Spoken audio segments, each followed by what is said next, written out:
नमस्कार दोस्तों, मैं डॉक्टर संजीव बायवेदा क्लिनिक एवं पंचकर्म सेंटर से एक बार आपका फिर स्वागत करता हूं। दोस्तों, आज हम बात करेंगे तंबाकू के ऊपर। तंबाकू दोस्तों सबसे पहले 1600 सन में पुर्तगाल से भारत आया था। उस समय इसके प्रयोग का जो प्रचलन था वो ये था कि अगर औरतें इसका उपयोग करती हैं तो वो स्लिम एंड ट्रिम बनी रहती हैं, यानी उन पर मोटापा नहीं आता। इस तरह से इसके भ्रामक दुष्प्रचार के ज़रिए इसका प्रयोग बढ़ाया गया और आज हम देख रहे हैं कि हमारे बहुत से युवा जो है इसकी गिरफ्त में हैं। दोस्तों, अगर इसके प्रयोग से होने वाले मौत का आंकड़ा अगर हम देखें तो सालाना करीब 60 लाख लोगों की मौत सिर्फ टोबैको चिविंग से होती है। वो किसी भी रूप में हो सकता है, चाहे वो खैनी के रूप में हो रहा हो, चाहे वो सिगरेट के रूप में हो रहा हो, चाहे वो पान मसाला गुटखे के रूप में हो रहा हो। इससे करीब 60 लाख लोगों की मौत सालाना होती है। और अगर ऐसा ही इसका प्रयोग बढ़ता रहा तो जिस तरह से आंकड़े कहते हैं कि 2030 तक इससे होने वाली जो सालाना मौत है वो लगभग 1 करोड़ के आसपास होगी। दोस्तों, इसकी शुरुआत होती है शौकिया आदत की तरीके रूप में। पहले हम अपनी शौक के रूप में इसको आदत में लेते हैं और यह आदत कब हमारी ज़रूरत बन जाती है हमें पता नहीं चलता, और ज़रूरत कुछ इस कदर हो जाती है कि हमें इसकी लत लग जाती है। दोस्तों, ये तंबाकू करता क्या है कि जब हम शुरुआत में इसका प्रयोग करते हैं तो हमारे तंबाकू यूज़ करने पर ये महज 7 सेकंड में आपके ब्रेन में पहुंचता है। और इस तंबाकू में एक केमिकल पदार्थ होता है, एक रासायनिक पदार्थ होता है जिसे हम निकोटिन कहते हैं। और यह निकोटिन आपके ब्रेन में एक रासायनिक पदार्थ को सिक्रीट कराता है जिसे हम डोपामिन कहते हैं। ये डोपामिन का सिक्रीशन बढ़ा देता है दोस्तों। और डोपामिन हमारे शरीर पर किस तरह से प्रभाव करता है, तो वो एक हैप्पीनेस क्रिएट कर देता है आपकी बॉडी में। यानी आप उसके प्रयोग से आपको ऐसा लगता है शुरुआत में कि आपको कोई डिप्रेशन नहीं हो रहा है, आप खुश रहना शुरू कर देते हैं और धीरे धीरे आप उसके आदती हो जाते हैं, वो आपकी आदत में आ जाता है और फिर इसका आपको धीरे धीरे एडिक्शन हो जाता है। यानी आप बिना इसके प्रयोग के रह नहीं सकते। ये एडिक्शन आपके लिए एक भयावह कंडीशन क्रिएट कर देता है। दोस्तों, इसका प्रयोग सबसे ज़्यादा मिथ्स के रूप में स्टूडेंट्स में किया जाता है।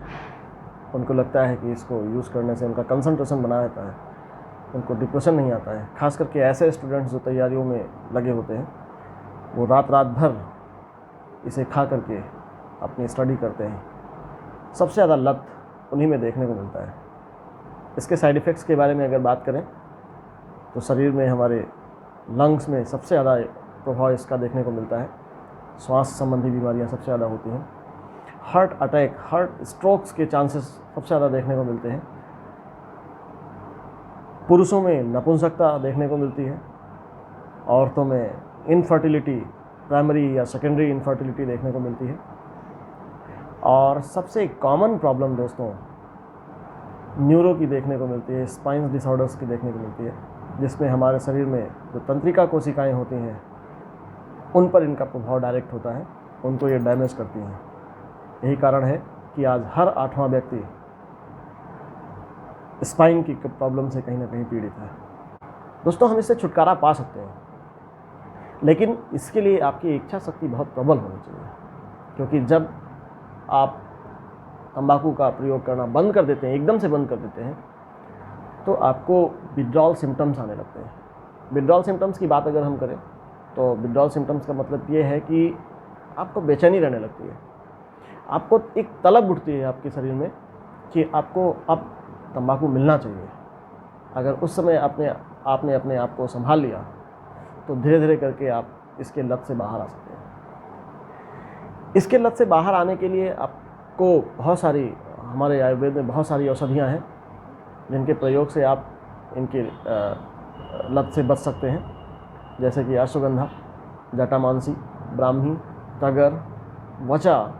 इस तरह की बहुत सारी औषधियाँ हैं जो आपके ब्रेन में जो इस तरह की जो प्रॉब्लम्स क्रिएट होती है उनको शांत करने का काम करता है और धीरे धीरे आप उससे बाहर आ जाते हैं। दोस्तों, अगर आपको ये सारी चीज़ें नहीं इजीली अवेलेबल हो पाती हैं तो बहुत सारी ऐसी एलोपैथिक फार्मा भी है जो विड्रॉल सिम्टम्स को कम करने के लिए कुछ औषधियों का जो है निर्माण करते हैं, कुछ प्रोडक्ट्स बनाते हैं, जैसे कि निकोटेक्स हो गया, जैसे कि नो स्मोक हो गया।